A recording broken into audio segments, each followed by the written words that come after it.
ఈ వీడియోలో కనిపిస్తున్నది పురుషోత్తం గారు. వర్షం వస్తే మోకాళ్ళ దాకా డ్రైనేజ్ వాటర్ వచ్చే ఇంట్లో చిన్నతనం గడిపిన వీరు తనకంటూ ఒక చిన్న సామ్రాజ్యం కట్టుకోవడం సాధ్యమా అనే ప్రశ్న వేసుకుని మొదలైన కథ.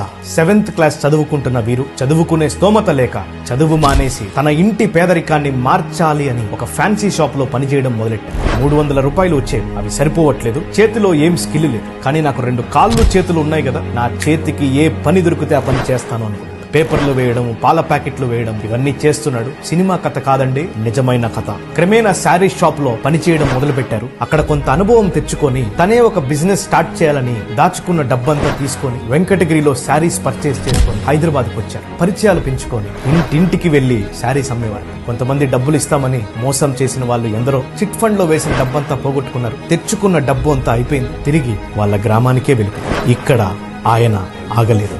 మళ్లీ ధైర్యం చేసి ప్రైవేట్ ఫైనాన్స్ దగ్గర మళ్లీ అప్పు చేసి కొంత స్టాక్ తీసుకొని ఇంతకు ముందు చేసిన తప్పులన్నీ గుర్తు పెట్టుకొని కంబ్యాక్ ప్లాన్ ని రాసుకొని హైదరాబాద్ కి తిరిగి బయలుదేరి సరిగ్గా 2007లో శ్రీ వెంకటేశ్వర శారీస్ ని ఒక బ్యాచులర్ రూమ్ లో స్టార్ట్ చేశారు. బండి మీద ఇంటికి వెళ్లి శారీస్ అమ్మేవారు. వచ్చిన నచ్చిన పనిని వదలకుండా చేశారు. మంత్లీ 20,000 సంపాదించే వీరు మెల్లగా యాన్యువల్ టర్నోవర్ 15 కోట్లు చేయగలుగుతున్నారు. ఈ రోజు హైదరాబాద్ లో ఒక పెద్ద స్టోర్ ని పెట్టారు. దాని పేరే నీలాంబరి సిల్క్స్. చూడండి, పట్టు వదలని ప్యాషన్ ఉంటే నిజంగా కష్టపడితే ప్రతి తలరాతని తిరిగి రాయొచ్చు అని నిరూపించిన పురుషోత్తం గారిని మనము మీడియా సల్యూట్ చేయడంలో గర్విస్తుంది.